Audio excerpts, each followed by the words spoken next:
Le monstre qui ne savait pas faire la grimace. Vous ne le savez peut-être pas, mais c'est vraiment pas facile d'être un monstre. Apprendre à faire peur aux enfants, à les faire crier fort mais pas trop, à ne surtout jamais se faire voir par leurs parents, croyez-moi, c'est tout un art. Et Pilouf ne le savait que trop bien. Oh, vous ne connaissez pas Pilouf? Laissez-moi vous parler de lui. Pilouf était un monstre orange. Il avait 6 bras, 3 de chaque côté de son énorme ventre rebondi sur lequel on pouvait faire du trampoline. En plus de ses 6 bras, il avait 2 grands yeux qui pouvaient même voir derrière sa tête. Il avait des oreilles géantes qui lui permettaient d'entendre même le plus petit de tous les sons. Et quand il ouvrait la bouche, il dévoilait une rangée de dents pointues. Oui, Pilouf avait tout pour être un monstre parfait. Tout ou presque. Il ne savait pas faire la grimace. Oh, vous vous rendez compte? Comment faire peur aux enfants quand on est un monstre et qu'on ne sait pas faire la grimace? C'est impossible, voyons. Oh, Pilouf avait essayé, mais le dernier enfant qu'il avait tenté d'effrayer lui avait juste tiré les oreilles avant de partir en riant. Et Pilouf ne voulait plus voir d'enfant. Mais comment faire? C'était son rôle de monstre quand même. Quand il en parlait avec ses autres copains monstrueux, ils essayaient tous de lui apprendre à faire la grimace. Grogne Sec, un monstre qui ressemblait à une grosse bulle de chewing-gum, lui avait même offert un livre pour que Pilouf apprenne plus vite. Mais rien à faire. Pilouf n'y arrivait pas. Faire peur aux enfants, c'était impossible pour lui. Et il s'en voulait. Après tout, si tous les autres monstres y arrivaient, pourquoi lui ne savait-il pas le faire?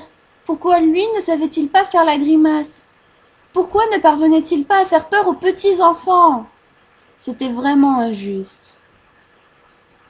Souvent, il montait tout en haut d'un arbre, d'où il pouvait voir toute la ville. Il ne pensait plus à rien, ça lui faisait du bien. Un jour, alors qu'il était tout là-haut, il entendit une petite voix l'appeler. « Eh oh! T'es qui, toi ?» Surpris, Pilouf bascula en arrière et tomba par terre dans un gros boing. Une petite fille le regardait, tout en suçant avec gourmandise une sucette plus grosse que sa tête. Pilouf la regarda un instant, puis il se souvint qu'il était supposé lui faire peur pour qu'elle parte en pleurant et en courant. Alors il essaya de lui faire une grimace. Mais ça ne marcha pas. « Oh, mais c'est toi! C'est toi le monstre qui sait pas faire la grimace! Cool! J'ai toujours voulu te rencontrer. Moi, c'est Nina, j'ai 7 ans et... » Mais Pilouf ne l'écoutait pas. La petite fille le connaissait. Il ne faisait tellement pas peur que tous les enfants du monde devaient savoir qu'il ne savait pas faire la grimace.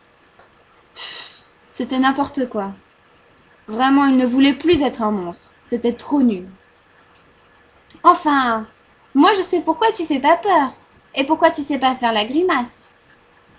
Pilouf se redressa soudainement et regarda Nina en fronçant tellement les sourcils qu'on aurait dit qu'il n'en avait plus qu'un seul. « Ah, et je peux savoir pourquoi ?» Parce que t'es un gentil. Les yeux de Pilouf tournèrent sur eux-mêmes un instant et il croisa tous ses bras. Il réfléchit à ce qu'il venait de lui dire. Au fond, elle avait raison.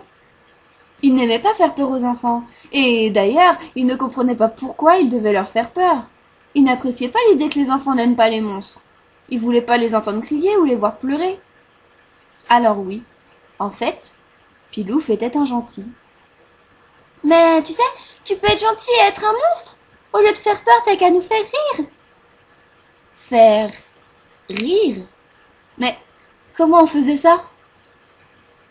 Mais avant même que Pilouf trouve une réponse à cette question, Nina s'était jetée sur lui en criant « Taillot !» et elle se mit à le chatouiller. Pilouf ne comprenait pas ce qui lui arrivait, mais il sentit un sourire se dessiner sur son gros visage orange, et il se mit à rire, et à rire. Et alors qu'il riait, ses 6 bras se mirent à chatouiller la petite fille qui riait encore plus fort. C'était tellement mieux de faire rire les enfants. « Tu sais faire rire !» Pilouf était heureux. Bien sûr, c'était ça qu'il allait faire maintenant. Mais il ne fallait surtout pas que les autres monstres le sachent, autrement ils allaient le renvoyer. Il devait rester discret et il savait exactement comment faire.